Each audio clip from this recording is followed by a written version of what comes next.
O texto está no livro do profeta Daniel, capítulo 12.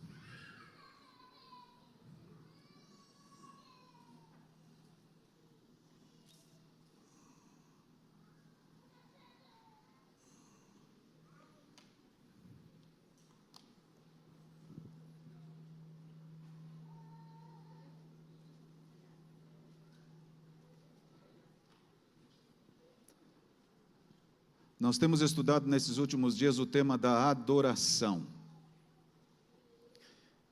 De certa forma, às vezes parece...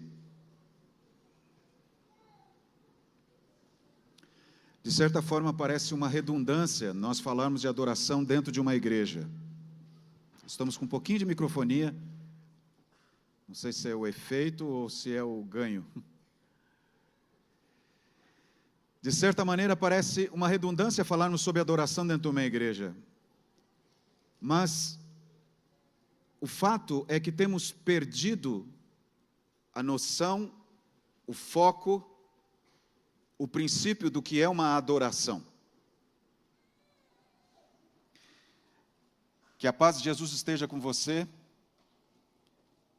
Louvado seja o nome de Jesus, porque você ouviu a voz do Espírito Santo e está aqui conosco na igreja, nos assistindo neste momento, por uma das nossas redes sociais.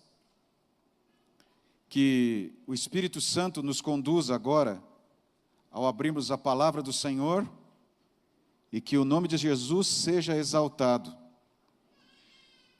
Tudo seja levado para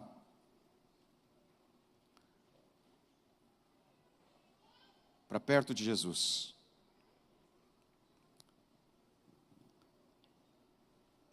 É sempre muito comum, como seres humanos, nos questionarmos da frequência e da quantidade de situações ruins que acontecem na humanidade. Algumas delas mais distantes, outras mais próximas da gente. Mas eu creio que nesses últimos tempos, esse questionamento tem se intensificado mais. E às vezes a gente até tem colocado diante de Deus essa pergunta: por quê? Por que as coisas estão acontecendo como estão acontecendo? E por que o sofrimento tem aumentado? E de alguma maneira alguns de nós temos sido afetados por isso.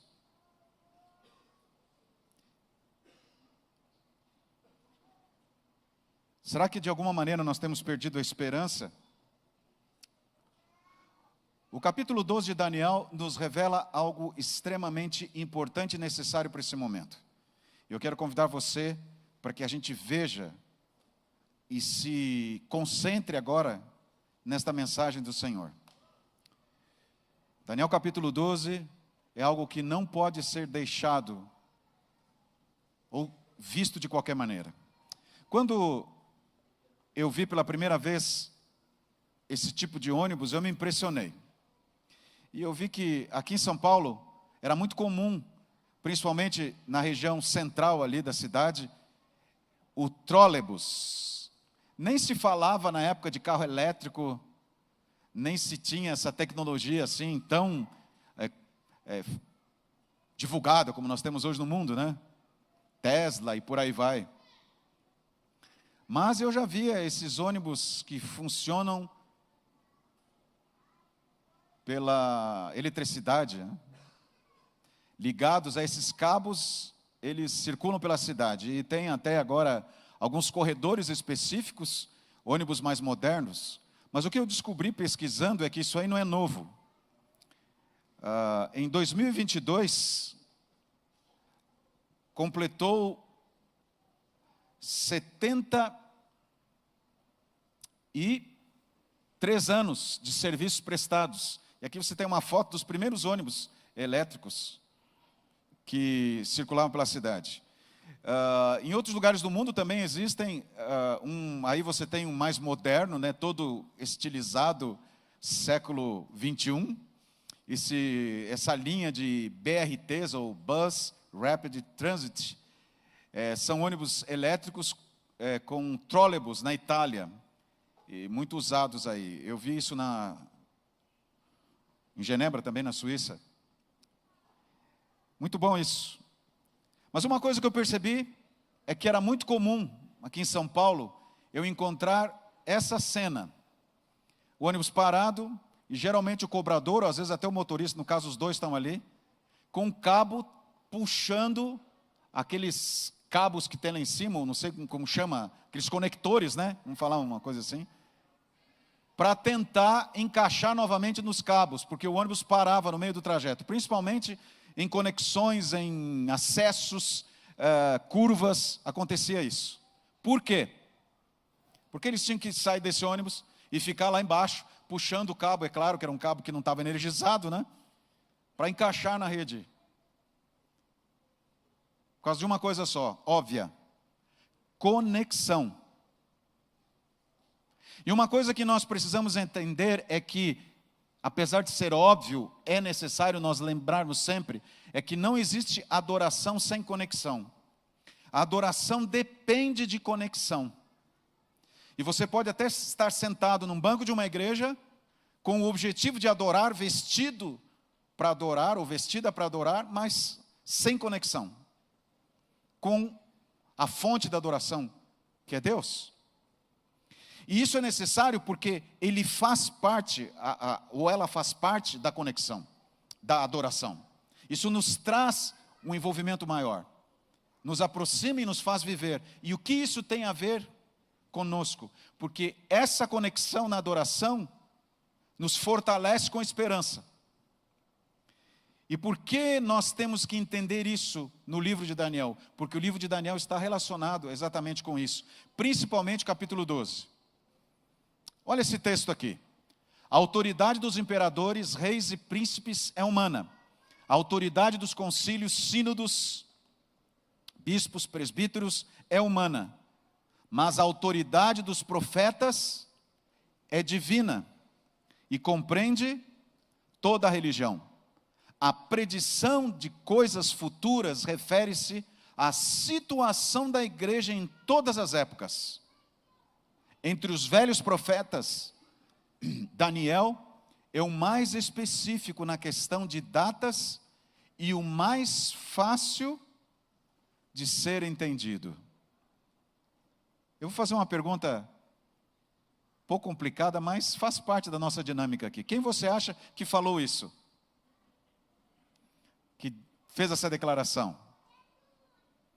E alguns nomes passaram na tua cabeça agora, mas eu tenho certeza que você não sugeriu um nome, que eu vou apresentar para vocês agora. Quem disse isso foi alguém que confiava nessa mensagem aí. Por isso, no que se refere aos últimos tempos, Daniel deve ser tomado como chave para os demais. Quem é que acreditava nas profecias bíblicas e quem é que acreditava principalmente no livro de Daniel? E achava que ele era importante para esses últimos dias? Quem você acha? Isaac Newton. Ele escreveu em 1723 o livro Observações Feitas sobre as Profecias de Daniel e Apocalipse. É verdade. Isaac Newton acreditava na Bíblia e principalmente nas profecias de Daniel. E eu tenho aqui comigo o exemplar do livro de Isaac Newton, que ele escreveu. É claro, encadernado, mas ele escreveu esse livro. E aqui, esse homem declara a sua fé na palavra de Deus. Porque a Bíblia é um livro para pessoas inteligentes, estudiosas e com conhecimento. Alguns pregam por aí que a Bíblia é para pessoas sem nenhuma noção ou sem nenhuma formação acadêmica. Isaac Newton, o grande cientista, ele tinha na Bíblia a sua referência. Mas não foi só Isaac Newton.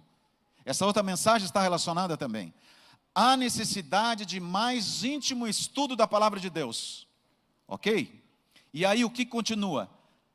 Especialmente devem Daniel e Apocalipse merecer a atenção como nunca dantes da história de nossa obra. A luz que Daniel recebeu de Deus foi dada especialmente para quando, queridos? Para esses últimos dias. E a mensagem continua: leiamos e estudemos o capítulo 12 de Daniel. E aí está a orientação para nós, especificamente dos livros proféticos Apocalipse e Daniel, o livro de Daniel, o capítulo 12, que é o último capítulo de Daniel. Ele é uma advertência que todos nós precisamos compreender antes de quando, queridos? Do tempo de angústia. Quem é que falou isso? Ellen G. White, no livro Eventos Finais, página 17. Se essa mulher que foi orientada por Deus escreveu essa mensagem, qual é a minha necessidade de estudar o livro de Daniel agora? E de entendê-lo? Nós vamos começar hoje, agora, neste momento, um aspecto do capítulo 12, e amanhã à noite eu vou encerrar essa mensagem do livro de Daniel, capítulo 12. Então, se você não havia se programado, coloque aí na sua agenda, amanhã, 19h30 aqui. Por que é importante? Porque tem uma segunda mensagem para mim nessa manhã. Adoração envolve conexão. E adoração depende de esperança.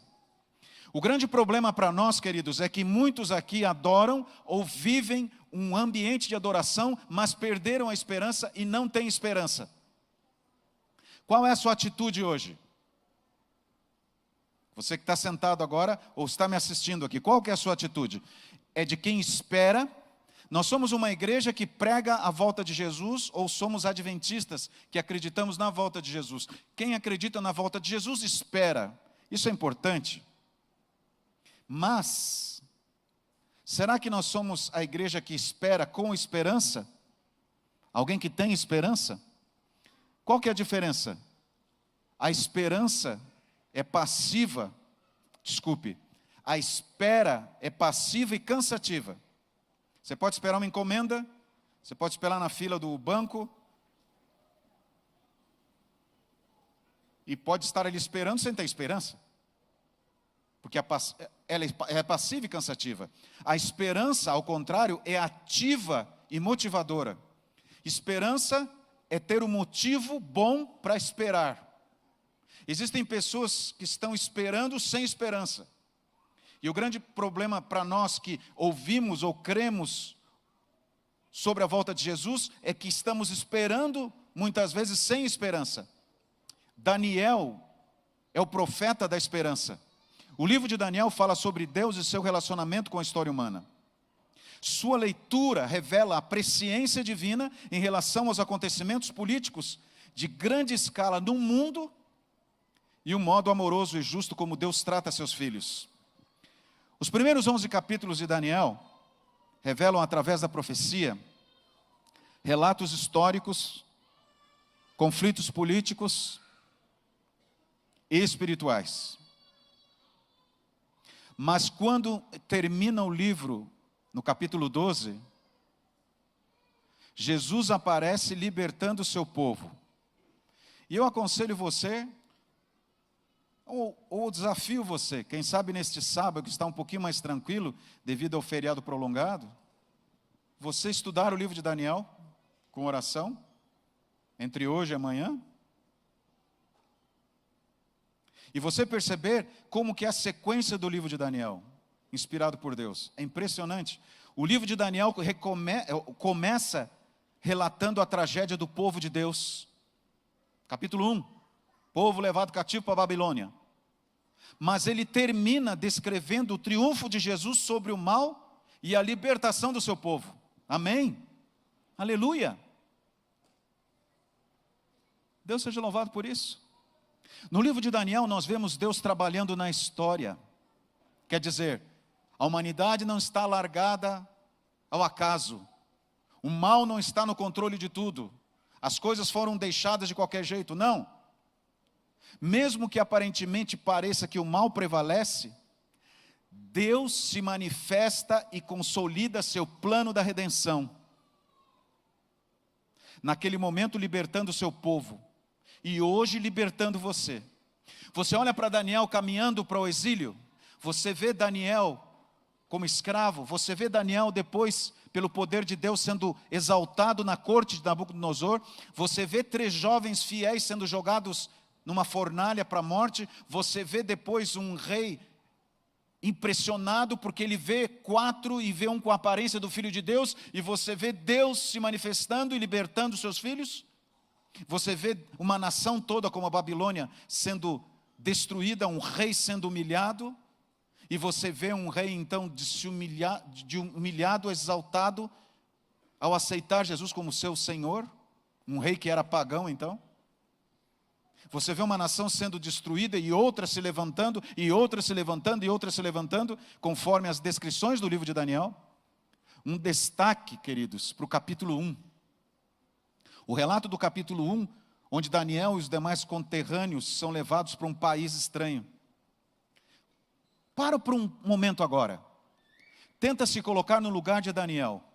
Daniel era um adolescente, um garoto de 17 anos, filho de nobres de Jerusalém.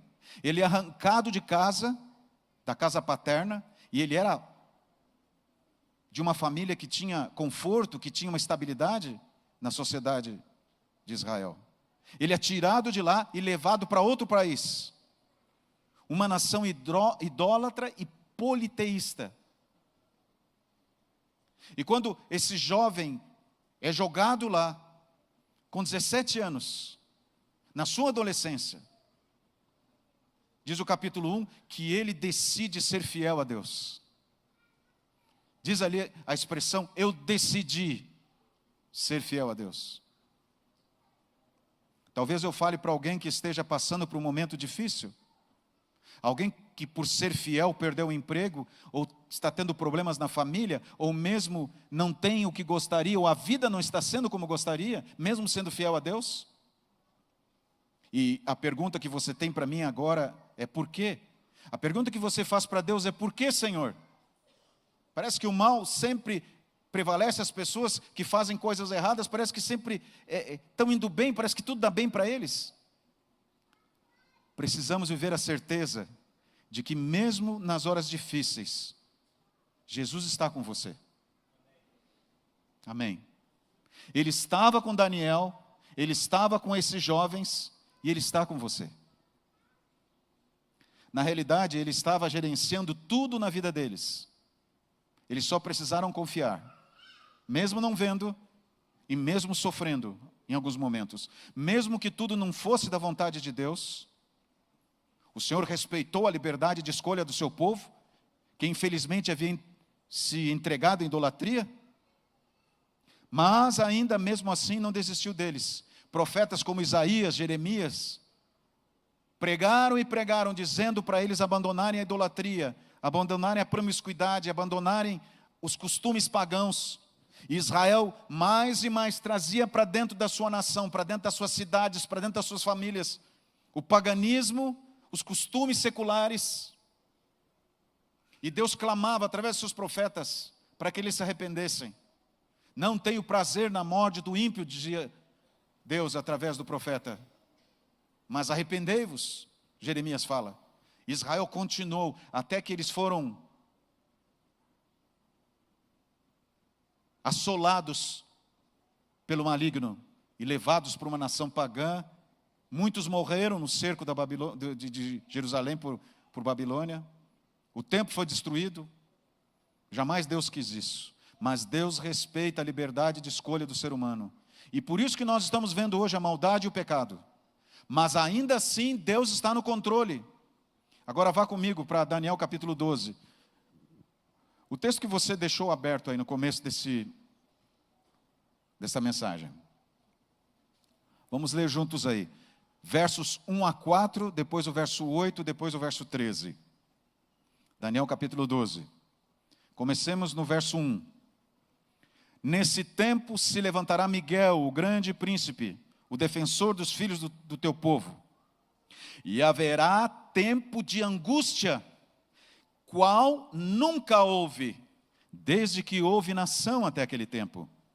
Mas naquele tempo será salvo o teu povo, todo aquele que for achado inscrito no livro. Muitos dos que dormem no pó da terra ressuscitarão, uns para a vida eterna e outros para a vergonha e horror eterno. Os que forem sábios, pois, resplandecerão como o fulgor do firmamento. E os que a muitos conduzirem à justiça, como as estrelas, sempre e eternamente. Agora no verso 8. Tu, porém, Daniel, encerra as palavras e sela o livro, até o tempo do fim. Muitos o esquadrinharão, e o saber se multiplicará. E aí está a grande mensagem de Deus para nós nesse momento. E agora Daniel fala com Deus. Eu ouvi, porém não entendi. Então eu disse, meu Senhor, qual será o fim destas coisas? Ele respondeu, vai Daniel, porque estas palavras estão encerradas e seladas até o tempo do fim. E então Daniel ouve do seu Criador, tu, porém, segue o teu caminho até o fim, pois descansarás, e ao fim dos dias te levantarás para receber a tua herança. Feche teus olhos por alguns segundos, por favor. Nós vamos encerrar a mensagem desta manhã, Senhor, ouvindo a tua voz nesse momento, e te pedimos em nome de Jesus, que do mesmo jeito que falaste ao teu servo Daniel, fale a nós agora através do Espírito Santo, em nome de Jesus, amém. A primeira lição que a gente aprende no livro de Daniel, é a lição muito importante para nós nesse momento. Confiança. Essa é a lição importante. E a gente começa no primeiro versículo do capítulo 12. Aqui existe uma palavra, lá em cima você tem o hebraico, embaixo a tradução, amad. Amad é a expressão do se levantará. A palavra hebraica pertence ao vocabulário de guerra. E é expressa pelo soldado que resiste e vence seu inimigo. Não é simplesmente se levantar porque tem que fazer alguma coisa. É se levantar para enfrentar o inimigo. E aqui, Daniel entende a atitude de Jesus.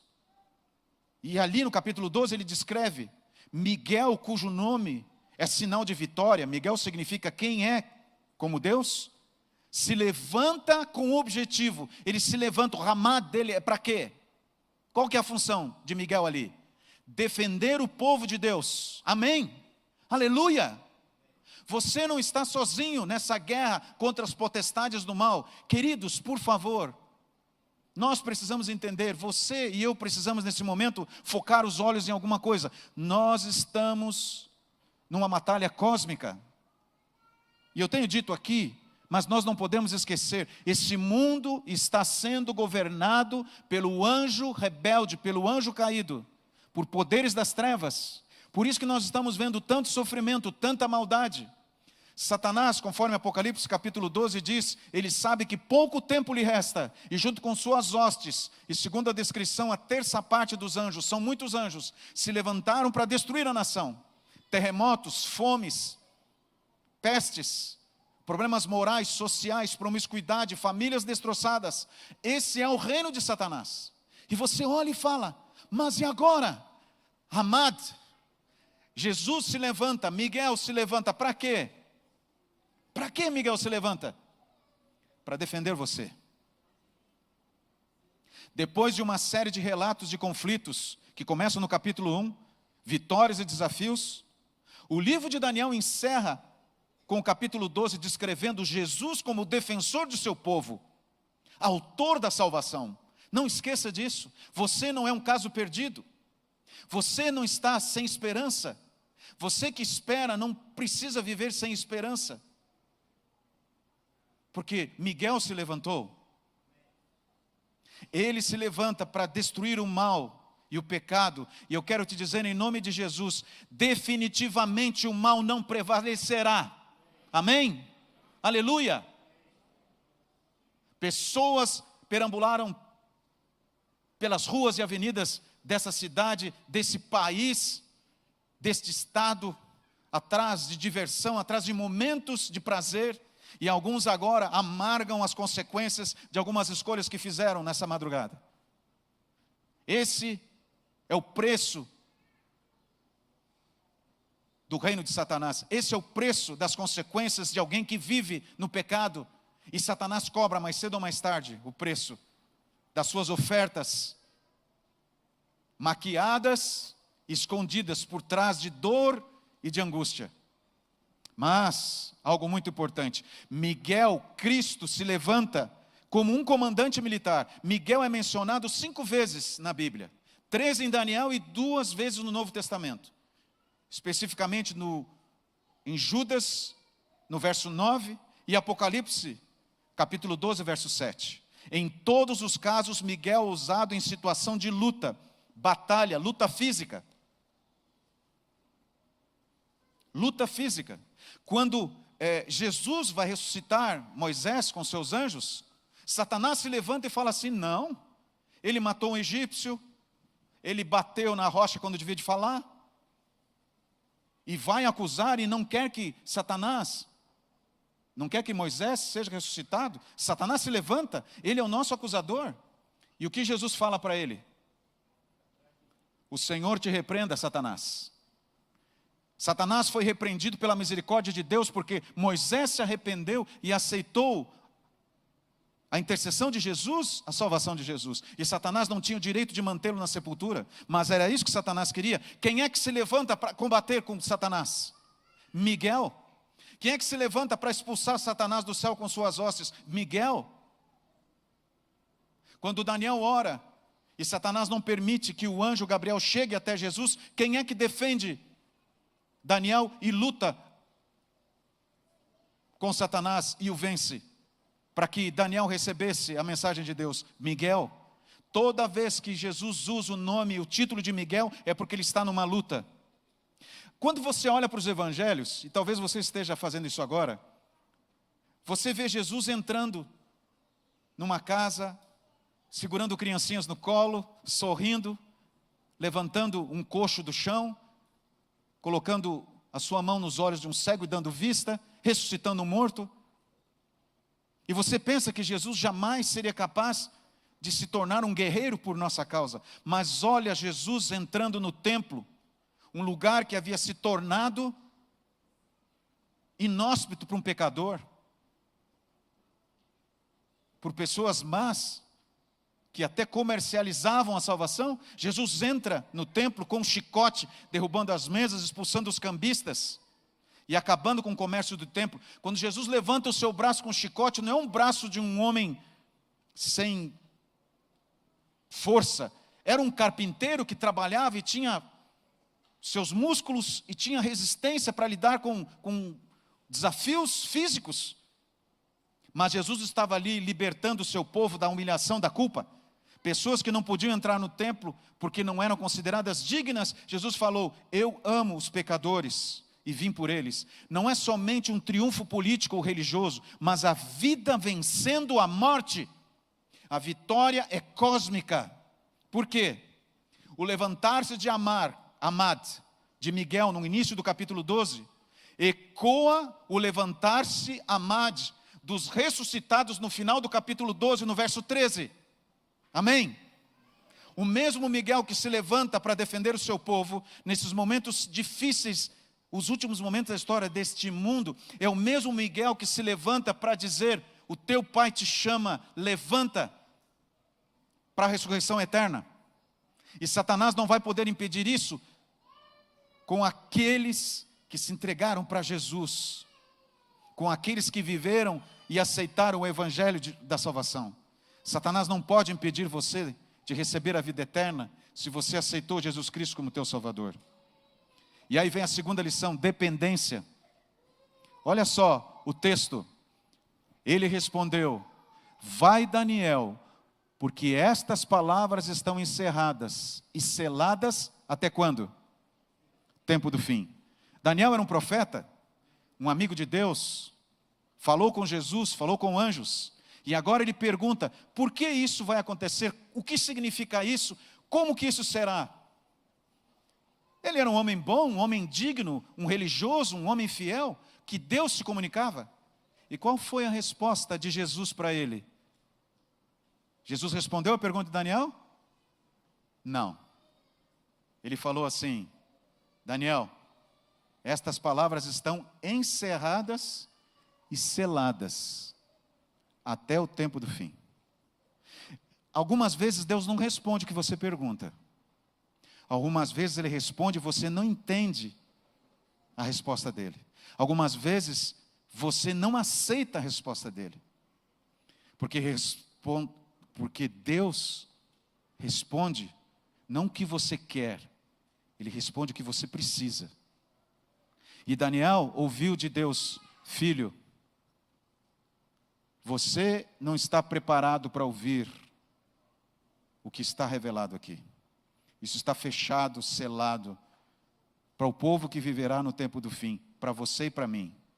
E Daniel, como era dependente de Deus, e quem é dependente tem um compromisso com Deus, e quem tem compromisso com Deus, obedece Deus, não só por um reavivamento, mas por uma reforma.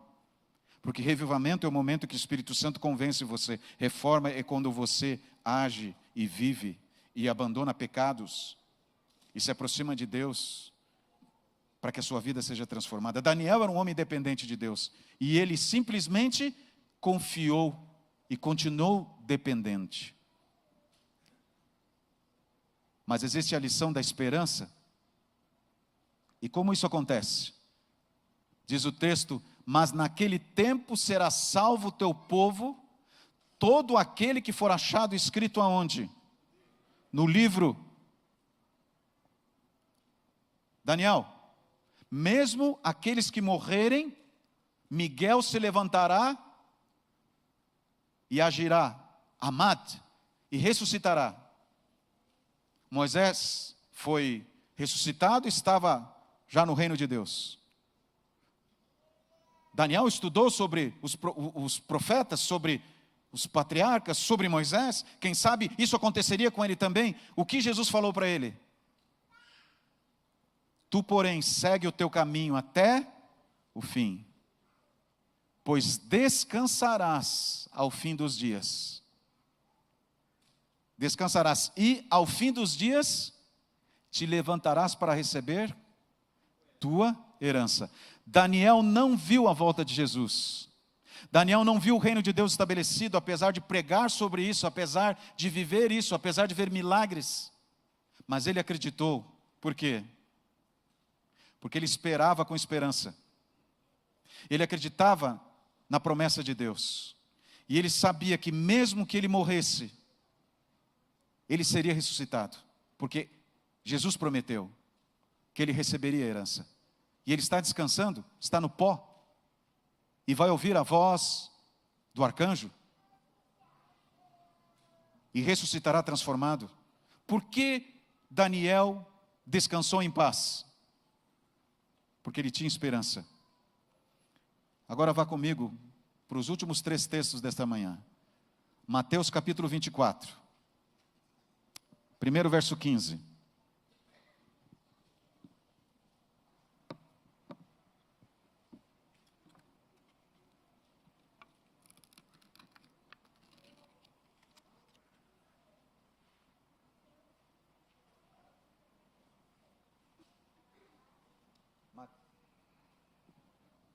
Mateus 24, 15. Jesus declara, porque nesse tempo haverá grande tribulação, como desde o princípio do mundo até agora não tem havido, e nem haverá jamais. Jesus está falando do que aqui?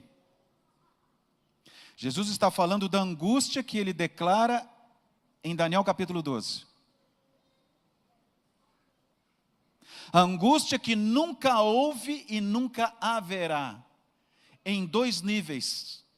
Primeiro nível de angústia, entre os incrédulos, entre os que rejeitaram a Deus. Como houve no Egito, a Bíblia descreve que pragas cairão, e que o mundo irá de mal a pior, que o sofrimento aumentará, que a dor aumentará, que a humanidade sofrerá. Por quê? Porque cada vez mais a humanidade está se submetendo ao controle de Satanás. E cada vez mais a humanidade está rejeitando o Espírito Santo. E o Espírito Santo está sendo retirado das pessoas que rejeitaram a sua voz. E quando o ser humano, ele rejeita o Espírito Santo, ele não tem mais controle do Espírito Santo, ele se torna selvagem. Aflora a sua natureza. E Satanás tem poder superior para controlar essa pessoa. Então, egoísmo, ganância, promiscuidade, mentira, assassinato, idolatria, essas coisas se tornam muito maiores e muito mais intensas. Você consegue perceber isso na sociedade hoje? E esse processo continuará, e o sofrimento aumentará. Mas, como aconteceu com o povo de Israel, lá no Egito, as pragas cairão em todo o país, mas o povo de Deus será protegido. Diz que Miguel se levantará, mas haverá um outro tipo de angústia, além da angústia dos problemas que acontecerão no mundo, sociais, morais e na natureza. Haverá angústia do povo de Deus, não pelo sofrimento que está acontecendo em volta, porque eles são protegidos, mas haverá uma angústia. Será que eu estou salvo? Será que o pecado que eu guardei e demorei para confessar foi perdoado? Será que eu estou salvo? Essa será a angústia. Portanto, agora, queridos, agora, nós temos que tomar uma atitude, porque Jesus nos alertou. A angústia que vem, nunca aconteceu e jamais haverá, porque depois dessa angústia, Jesus volta, e o sofrimento não existirá mais, o pecado será destruído. Agora olha o que Jesus fala em Mateus capítulo 24, uns versos antes deste, verso 13. Qual o conselho que Jesus dá para nós? Aquele porém, esse porém está dizendo o quê? Que está mudando a situação. Como que você pode mudar a situação para não sofrer tanto? Que perseverar até o fim, esse será salvo. Aquele que se agarrar em Miguel, aquele que acreditar como Daniel nas promessas de Miguel, que tiver esperança, que tiver dependência, que tiver conexão, esse será salvo. E aí nós avançamos para encerrar aqui em Romanos capítulo 12, verso 2. O que é essa dependência e essa perseverança? Ela começa com uma atitude agora, e vai depender de mim e de você. Romanos 12, verso 2.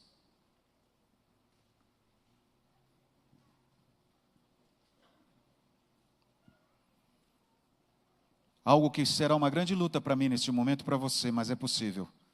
Paulo diz: e não vos conformeis com este século.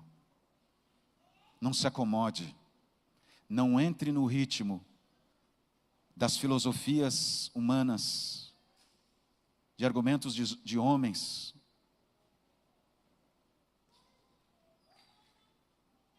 Que hoje tentam se filtrar entre nós e trazer um estilo de vida que Deus nunca aprovou e muito menos aceita. Não vamos nos conformar com isso. Ah, mas a igreja precisa se modernizar. A igreja continua sendo guiada pelo Espírito Santo, pela palavra de Deus. A mesma igreja que foi guiada no deserto, a mesma igreja que foi guiada no início do cristianismo, na igreja primitiva, é a mesma igreja que tem que continuar hoje. A palavra de Deus, só a Escritura e o Espírito Santo nos conduzindo. Aí diz Paulo: mas transformai-vos pela renovação do quê? Da vossa mente. Coisas que nós temos colocado em nossa mente precisam ser tiradas. A nossa mente precisa ser purificada, precisa ser limpa pelo poder de Deus e pela obra do Espírito Santo. E aí ele diz: para que experimenteis qual seja o quê? A boa, agradável e perfeita vontade de Deus. Sem que haja essa renovação da nossa mente, sem que a nossa mente seja liberta, seja limpa, nós temos dificuldade de entender a palavra de Deus. Alguns de nós temos sido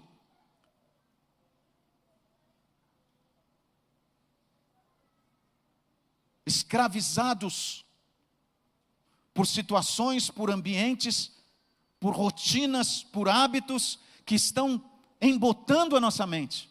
Aí você chega num sábado de manhã aqui para ouvir a palavra de Deus e você diz: pastor, eu não consigo, termina logo esse sermão, eu não consigo, isso me faz mal, eu não posso. A inquietude, alguns por dependência até do sistema de vida que estão levando, não conseguem entender a palavra de Deus. Daniel estava cercado por secularismo, idolatria e paganismo, mas ele decidiu ser fiel a Deus. Na conclusão do capítulo 12, verso 13, a expressão tu, porém, envolve tanto Daniel quanto você. Tu, porém, Jesus fala para você agora, tu, porém, não se conforme com esse século, renove a tua mente, para você entender a palavra de Deus. Nunca estivemos tão perto dos eventos descritos na profecia, e nunca estivemos tão indiferentes à palavra de Deus. O tema básico do livro de Daniel é adoração. Nós adoramos. Começa no capítulo 1, desafiando Daniel e seus amigos a definirem qual rei governará a sua vida. E Daniel decide: eu vou ser fiel ao meu Deus, e os seus amigos também. Lembrem, eram adolescentes de 17 anos, sem a família, sem os líderes da igreja. E o livro de Daniel encerra no capítulo 12, descrevendo a recompensa para cada tipo de adorador. Só 2 caminhos: morte eterna ou vida eterna. E vai depender aonde você quer que o teu nome esteja: nas páginas desse mundo ou no livro do céu. É tempo de escolhermos quem adoramos. É tempo de adorar Jesus. É tempo de esperança. Porque Miguel se levantou, está aí, para lutar por você. Qual é a sua luta nesta manhã? Qual é a sua luta neste momento? Jesus pode fazer um milagre. O mesmo Jesus que transformou a água em vinho, o mesmo Jesus que andou sobre o mar, o mesmo Jesus que acalmou a tempestade, o mesmo Jesus que multiplicou pão e peixe e alimentou a multidão. Será que Ele não é capaz de fazer o maior milagre, que é transformar você? Será que Miguel não pode fazer isso? Não pode libertar você das forças do mal? Pode. Mas é você quem vai escolher quem você adora. Pensa nisso e decida, em nome de Jesus.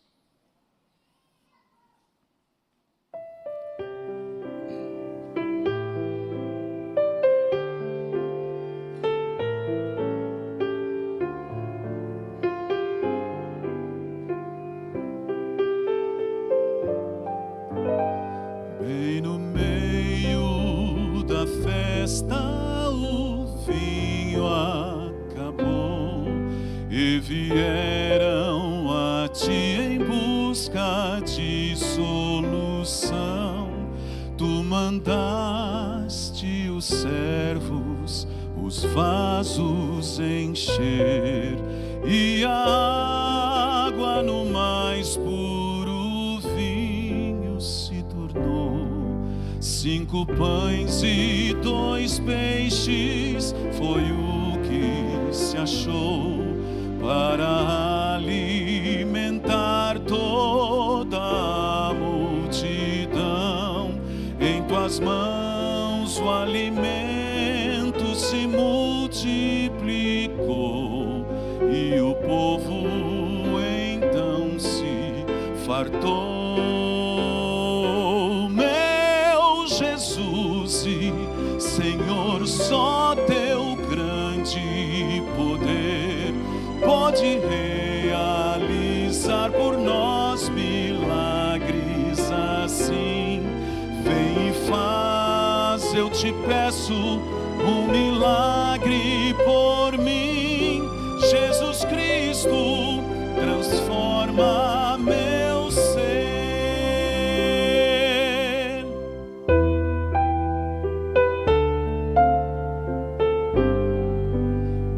Era noite, tu ias num barco a dormir e ficaste à mercê de um feroz vendaval. Tu então deste ordens aos ventos e ao mar, e a forte tormenta de pronto se acalmou. Nicodemos buscou-te, querendo saber o caminho da vida e da salvação. Tu disseste, um milagre em ti deve haver. Tu precisas nascer outra vez. Meu Jesus e Senhor, só teu grande poder pode realizar por nós milagres assim. Vem e faz, eu te peço, um milagre por mim. Jesus Cristo, transforma meu ser, o meu ser. Toma meu coração inclinado ao mal, dá-me um outro mais puro onde possas morar. Quero experimentar teu poder redentor. Eu te peço um milagre. Jesus Cristo, transforma meu ser.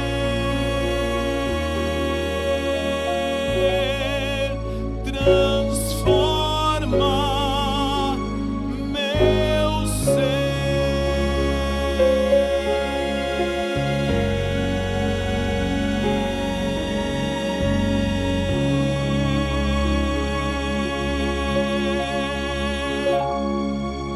Amém.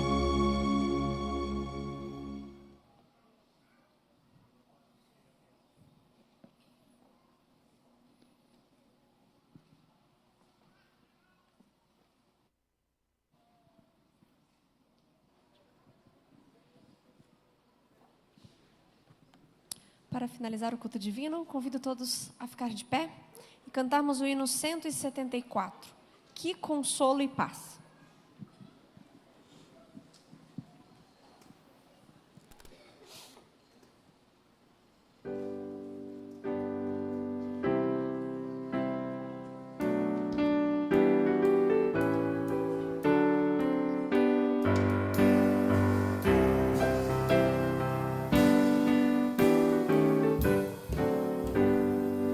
Que consolo e paz que me traz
o Senhor te abençoe e te guarde. Que o Senhor faça resplandecer o seu rosto sobre ti. Que o Senhor levante o seu rosto sobre ti e te dê a paz. Amém.